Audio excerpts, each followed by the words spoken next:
अस्सलामुअलैकुम। Once again welcome back to Noble academy.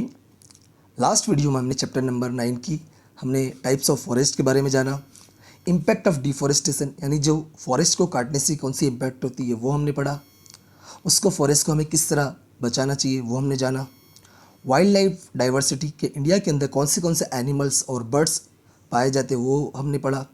कौन से एनिमल्स और बर्ड्स एक्सटिंक्शन हो रहे यानी ख़त्म हो रहे वो हमने जाना। उनके रीजंस क्या है ख़त्म होने की और उनको किस तरह बचाया जा सकता है वो हमने लास्ट वीडियो में हमने समझा। अभी जो आपकी वीडियो में आने वाले वो दो मोस्ट इंपॉर्टेंट क्वेश्चन है, wild life protection projects and sanctuaries national park and bio reserve zone. तो हमारा जो क्वेश्चन नंबर 8 है वो है वाइल्ड लाइफ प्रोटेक्शन प्रोजेक्ट। तो देखते हैं हम इसके बारे में कि क्या है और ये बहुत ही इंपॉर्टेंट क्वेश्चन है। तो start.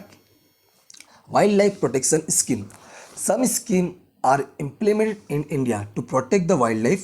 Under the scheme, some projects are started for those animals which are in danger or which are likely to extinct in future, जो फ्यूचर में ख़त्म होने वाले। ये देखकर गवर्नमेंट ने बहुत सारे प्रोजेक्ट चालू करे। तो इसीलिए आपका जो प्रोजेक्ट है वो है फर्स्ट टाइगर प्रोजेक्ट। तो ऐसा माना जाता है कि 20वीं सेंचुरी की बिगिनिंग के अंदर इंडिया में 14,000 टाइगर्स अवेलेबल थे, पर उनका इलीगल हंटिंग और डिफॉरेस्टेशन होने की वजह से उनके एग्जिस्टेंस के डेंजर के सामने उनकी जो नंबर्स थे बहुत कम हो गए। तो ये देखकर गवर्नमेंट ने 1971 के अंदर टाइगर प्रोजेक्ट चालू करा और इसका गोल ये है कि उनके जो टाइगर को उनको नेचुरल हैबिटेट के मुताबिक उनको हर तरह की फैसिलिटी प्रोवाइड करनी और उनका इकोलॉजिकल बैलेंस बरकरार रखना, यानी उनकी जो नंबर्स है वो डिक्रीज होने नहीं चाहिए, उल्टे इंक्रीज होने चाहिए। तो ये प्रोजेक्ट 44 रीजन के इंडिया में चालू है। तो फिर से हम देखते हैं टाइगर प्रोजेक्ट। ऐसा माना जाता है कि 20वीं सेंचुरी की स्टार्टिंग में 14,000 टाइगर्स अवेलेबल थे, पर उनका इलीगल हंटिंग और डिफॉरेस्टेशन के होने की वजह से उनकी नंबर्स डिक्रीज हो गए। तो गवर्नमेंट ने 1971 में टाइगर प्रोजेक्ट चालू करा, जिसका गोल है कि उनको अच्छी से अच्छी फैसिलिटी प्रोवाइड करना और उनकी नंबर्स में इंक्रीज करना। और ये प्रोजेक्ट अभी 44 रीजन में चालू है। सेकंड है आपका एलिफेंट प्रोजेक्ट। क्योंकि एलिफेंट प्रोजेक्ट, जो एलिफेंट का जो तीत होते हैं जो बाहर वाले बहुत इंपॉर्टेंट होते, तो उनका भी इलीगल हंटिंग हुआ जाता था। तो गवर्नमेंट ने ये ध्यान रखकर एलिफेंट प्रोजेक्ट 1992 के अंदर चालू करा। इसका भी गोल वही है कि उनको नेचुरल हैबिटेशन मिलना चाहिए और उनको हर तरह की फैसिलिटी मिलना चाहिए। तो इंडिया में 26 प्रोटेक्शन जोन एलिफेंट प्रोजेक्ट के लिए बनाए गए और ये प्रोजेक्ट को अपनाने के बाद एलिफेंट की जो नंबर है वो हुए इंक्रीज हुए हैं। और ये प्रोजेक्ट अगर डोमेस्टिक एलिफेंट से जो अगर किसी के पास एलिफेंट है तो गवर्नमेंट उनके एलिफेंट को खाने पीने के लिए गवर्नमेंट फैसिलिटी प्रोवाइड करती है। तो ये प्रोजेक्ट चालू हुआ 1992 के अंदर और उनको नेचुरल हैबिटेट के मुताबिक हर तरह की फैसिलिटी प्रोवाइड करनी है और 26 रीजन में ये प्रोजेक्ट चालू है। नेक्स्ट आपका जो प्रोजेक्ट है वो है राइनो प्रोजेक्ट। राइनो का जो हॉर्न होता है उसमें से बहुत सारी मेडिसिन बनती है और ये मेडिसिन बनाने के लिए लोग राइनो को हंटिंग करते हैं। और इंडिया में जो राइनो फेमस है वो है वन हॉर्न राइनो, जो सबसे ज़्यादा इंडिया में आसाम में पाया जाता है और कुछ वेस्ट बंगाल के सुंदरबन के इलाके में पाया जाता है। तो गवर्नमेंट ने एक राइनो विज़न बनाया है जिसका गोल है कि 2020 यानी 2020 तक इसकी जो नंबर्स का टारगेट रखा गया है 3000 तक, यानी इनकी 3000 तक इनके नंबर्स पहुंच जाने चाहिए, यानी राइनो के वन हॉर्न राइनो के नंबर्स इंक्रीज होने चाहिए। तो वन हॉर्न राइनो ज़्यादा असम में पाया जाता है। राइनो विज़न का जो गोल है कि 2020 तक इनकी जो नंबर्स है 3000 तक उनको ले जाना है। नेक्स्ट जो आपका प्रोजेक्ट है वो है क्रोकोडाइल, जिसको हम बोलेंगे इंडिया में एलिगेटर्स प्रोजेक्ट, जो फ्रेश वाटर में पाए जाते हैं। फ्रेश वाटर यानी क्या, जो रिवर का और पॉन्ड्स का जो वाटर होता है उसको हम बोलते हैं फ्रेश वाटर, जबकि ओशियन का जो वाटर होता है वो है सॉल्टी वाटर। तो इनकी भी नंबर्स डिक्रीज हो रहे थे, तो गवर्नमेंट ने 1970 में एलिगेटर्स प्रोजेक्ट चालू करा, तो इनकी भी नंबर्स इंक्रीज होने लगे। नेक्स्ट है आपका प्रोजेक्ट वो है वल्चर प्रोजेक्ट। ऐसा माना जाता है कि वल्चर जो है वो क्लीनेनेस वर्कर ऑफ द नेचर है, यानी कि नेचर के अंदर जितने भी डेड्स एनिमल पड़े होते उसको साफ सफाई का काम यानी खाने का काम वो कौन करता है? Vulture. It eats the meat of dead animals. India में 9 subspecies of vulture in India पाई जाती है, यानी इंडिया में 9 तरह के वल्चर पाए जाते हैं। गवर्नमेंट ने 2004 के अंदर वल्चर प्रोजेक्ट चालू करा। तो वल्चर एक cleanliness worker of the nature जो मीट ऑफ डेड एनिमल्स खाता है, और इंडिया में इसकी 9 स्पीसीज है, और 2004 के अंदर वल्चर प्रोजेक्ट चालू किया। एक और आपका प्रोजेक्ट है वो है snow leopard project. This species which is found in altitude about 3000 metre in Himalayas live in snow only. जो बर्फ़ में रहते 3000 मीटर की ऊंचाई पे स्नो लेपर्ड, जिसको क्या बोलते हैं? Snow leopard. तो इनका भी इलीगल हंटिंग हो रहा था, तो गवर्नमेंट ने इमीडिएटली स्टेप लेकर 2000 के ईयर के अंदर इनके लिए ये प्रोजेक्ट चालू करा। तो ये था स्नो लेपर्ड प्रोजेक्ट।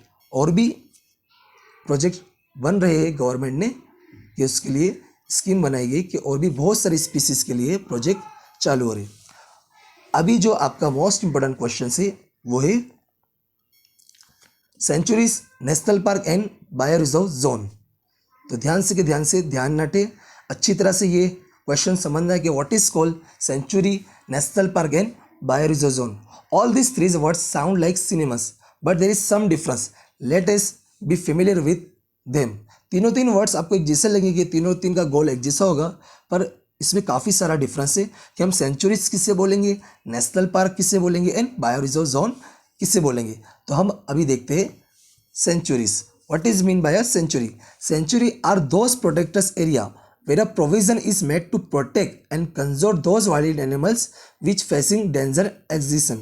कि जो एरिया है इस एरिया में बनाए गए हैं जो एनिमल जो एक्सटिंक्ट हो रहे हैं उनके लिए ये ऐसा एरिया बनाया गया है, that's called sanctuary. State government इसको बनाती है एनी स्पेशल सब स्पेसीज, जो स्पेशल वन, जैसे टाइगर तो टाइगर के लिए बनाई जाएगी, एलिफेंट तो एलिफेंट के लिए, यानी एनी स्पेशल सब स्पीसीज के लिए सेंचुरी बनाई जाती है। ध्यान रखना, एनी कोई भी एक के लिए। Human activities can be carry out with their certain limit. तो यहाँ पर आप कलेक्शन ऑफ वुड कर सकते हो, ट्री को काट सकते हो, पर कुछ सर्टेन लिमिटेड के हिसाब से आपको परमिशन देने के मिल जाए तो आप वहाँ पर एनिमल, डोमेस्टिक एनिमल को ग्रेजिंग भी कर सकते हो। तो ये था आपका सेंचुरी। तो सेंचुरी भी एक तरह का एक ऐसा एरिया है जहाँ पर हम स्पीसीज को रख कर उनको हम बचा सकते हैं, पर ज़्यादा यहाँ पर वन स्पेशल सब स्पीसीज को रखा जाता है, और यहाँ पर परमिशन लेने के बाद आप ह्यूमन एक्टिविटीज़ कर सकते हो। अब जो है वो है व्हाट इज़ नेशनल पार्क। तो यहाँ पर क्या होता है थोड़ा ध्यान देना। The area reserve for the protection of natural vegetation, यहाँ पे नेचुरल वेजिटेशन को बचाया जाएगा, वाइल्ड लाइफ को भी बचाया जाएगा और नेचुरल ब्यूटी को भी बचाया जाएगा। यानी हर तरह के जो नेशनल इम्पोर्टेंस है हमारे लिए, तो वो हर एक को कंजर्व किया जाएगा, उसको हम बोलेंगे नेशनल पार्क। फिर से देखिए किसको कंजर्व किया जाएगा। First natural vegetation, wild life, spots of natural beauty and places of national importance are called national park. In comparison with a sanctuary this is a protected zone, यानी sanctuary से ज़्यादा protected zone है। Grazing the domestic animals totally prohibited here, यानी यहाँ पर कोई भी तरह की तुम ह्यूमन एक्टिविटी नहीं कर सकते हो। यहाँ पर तुम टूरिस्ट भी घूमने भी नहीं जा सकते हो। It is not enter around any single species, यहाँ पर नॉट ओनली सिंगल स्पीसीज, यहाँ पर बहुत सारी स्पीसीज को कंजर्व किया जाता है, और इसको स्टेट गवर्नमेंट और सेंट्रल गवर्नमेंट दोनों मिलकर संभालते। फिर से हम देखते हैं नेशनल पार्क, जहाँ पर हर तरह के natural vegetation, wild life, spots of natural beauty और नेशनल इम्पोर्टेंस के जो एरिया होते हैं उनको जो एरिया बोला जाता है दैट्स कॉल्ड नेशनल पार्क। ये ज़्यादा सेंचुरी से बहुत अच्छा है। यहाँ पर कोई भी तरह की तुम एक्टिविटी नहीं कर सकते हो और इसको एस्टैब्लिश स्टेट गवर्नमेंट और सेंट्रल गवर्नमेंट दोनों करते हैं। अब है आपका what is mean bye bio reserve zone. तो बायो रिजर्व जोन वह इंटरनेशनल नॉर्म से बनता है जिसको हम कह सकते हैं कि यूएन से बनाया जाता है। Its main purpose is to protect physical and cultural diversity of any reason.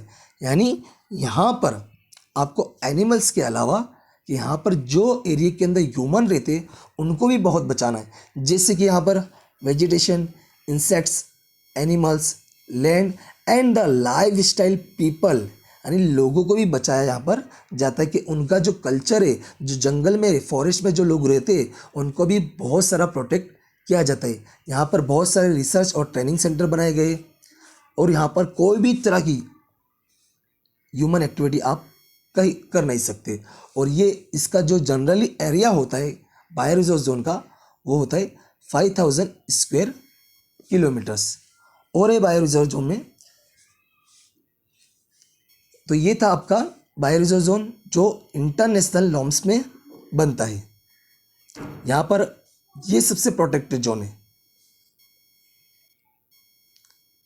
ये सेंचुरी से प्रोटेक्टेड नेशनल पार्क से प्रोटेक्टेड वो है बायो रिजर्व जोन, जहाँ पर आपको फिजिकल और कल्चर भी यानी नेचुरल को भी बचाना है और कल्चर डाइवर्सिटी रहती है उसको भी सेव करना है। यहाँ के पीपल को, कल्चर को बचाना है और यहाँ पर बहुत सारी ट्रेनिंग रिसर्च सेंटर बनाए गए ताकि ये सब स्पेसीज को, एनिमल्स को, पीपल को किस तरह कंजर्व किया जा सके और हर तरह की ह्यूमन एक्टिविटी यहाँ पर नहीं हो सकती। और इसका जो एरिया होता है वो 5000 स्क्वायर किलोमीटर में फैला होता है। तो अब आपको क्या करना है इसकी, ये हमारा था चैप्टर नंबर 9। आज की वीडियो हम फटाफट से एक बार रिवीजन कर ले कि क्या क्या हम पढ़ कर आए और क्या क्या आपको ध्यान रखना है, क्योंकि ये दोनों क्वेश्चन आपके लिए बहुत ही इंपॉर्टेंट है। देख ले कि कौन से प्रोजेक्ट आपके लिए आए थे और कौन से प्रोजेक्ट हम पढ़े। तो पहला हमने जाना टाइगर प्रोजेक्ट, फिर हमने एलिफेंट प्रोजेक्ट जाना, थर्ड हमने जाना राइनो प्रोजेक्ट, फोर्थ हमने क्रोकोडाइल यानी एलिगेटर प्रोजेक्ट के बारे में पढ़ा, vulture project, snow leopard project and हमने जाना सेंचुरीज नेशनल पार्क और बायो रिजर्व जोन। अब आपको क्या करना है कि ये पूरे चैप्टर्स की आपको अच्छी तरह से नोट्स बना लेनी है और इसकी सैटरडे को आपको इसी चैप्टर की और दूसरे चैप्टर्स की जो आपको कल वीडियो में भेजी जाएंगी उसकी आपको टेस्ट देनी है। तो आप हमारे साथ कनेक्ट रहिए और अच्छी तरह से प्रिपरेशन करिए।